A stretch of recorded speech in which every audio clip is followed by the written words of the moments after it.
Parliament, when we look at the budget, the funds, the EU funds, that they have to be used for deinstitutionalization and independent living. This is something where already automatically we look at these funds and we pay attention.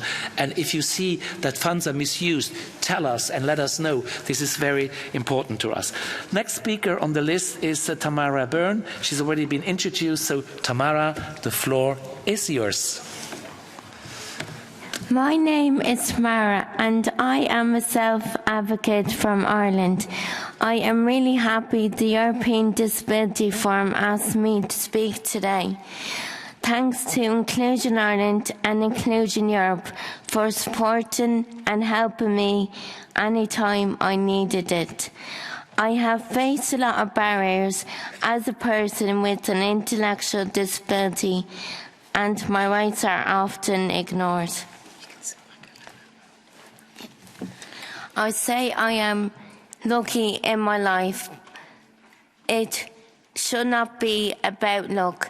It is my right to be treated like everyone else in my country. Like Ireland, lots of governments have agreed to sign up to the UNCPRD, but signing up to do something and actually doing it are two very different things. I don't understand why governments do not have representatives with real-life experience who can discuss our challenges and needs and make meaningful change so we can live our best lives the same as everybody. I should be allowed to be myself and not be feel judged or put down when I try to live the life of my choosing. I went to mainstream Montessori school and primary school and secondary school. My family fought hard to make sure I could go to school in my local area with other children in my community. All I need to go to these schools was a good support from a special needs assistants and my teachers, because these people did not make me feel judged. I always felt comfortable to ask for support when I needed it. The whole way through school, my friends, my community who gave me support made me feel included. But as I got older, the school and the governments did not see that I was a young person with potential. I did an applied leaving certificate, and with this type of exam, I did not have the option to apply for college. I was told my only option was go to a day service, but that was not enough for me. I wanted to be in college and to keep learning. When you begin to see that people have no respect for you as a person, you begin to feel sad and anxious about life. I fought to go to Maynooth University to study medieval Irish history. College was so great for me and gave me a direction in life. College program asked other students to volunteer as a buddy with me while I learned about this new world. The volunteer and the program facilitator helped me with my assignments and presentations when I needed it.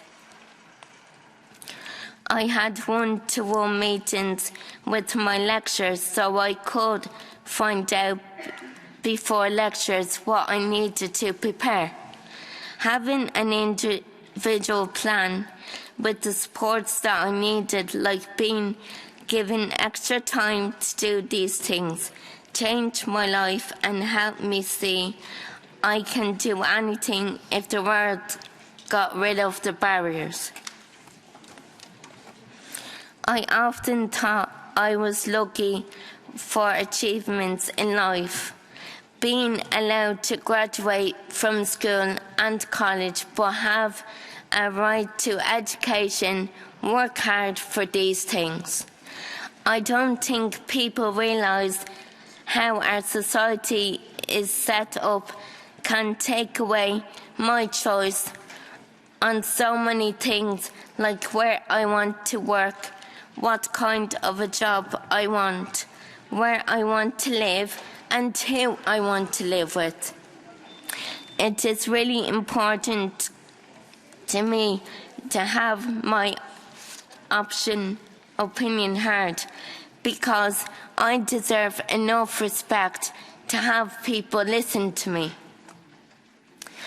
I dream of travelling around Ireland and Europe independently, education, work or social activities, having a support person to help me when I need to do this. I want to have an independent life, not always relying on parents or family members to accompany me or give me a home. I have to get my family to help with everything because I can't get a job to earn my own money.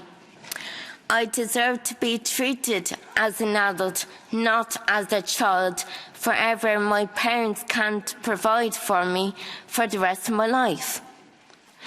I worry about how I can afford to live independently and join in my community if I am always fighting to be seen.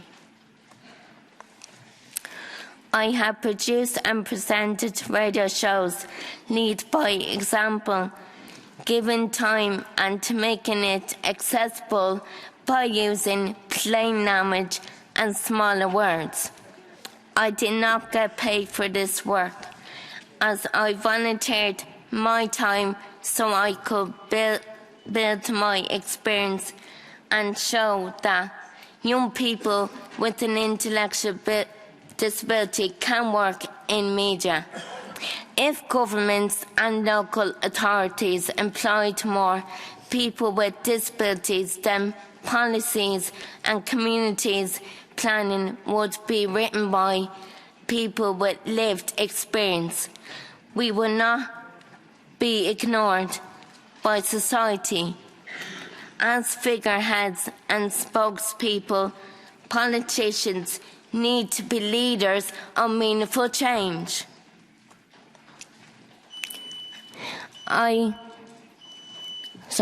We all need support in life, and a person with a disability is no different, so people's attitudes need to change. People see me and think I can only do certain things, so they don't even give me a chance. If it doesn't occur to people that I might be well able to do more and be really good at it. I want people to treat me as an equal member of society and give me a chance to pay my own way one too. Governments also need to let us work and not take away our money that we need to cover extra costs of disability. And most importantly, young people with a disability needs to be seen as a valuable part of the workforce and their communities and society. Thank you. Bravo! Bravo!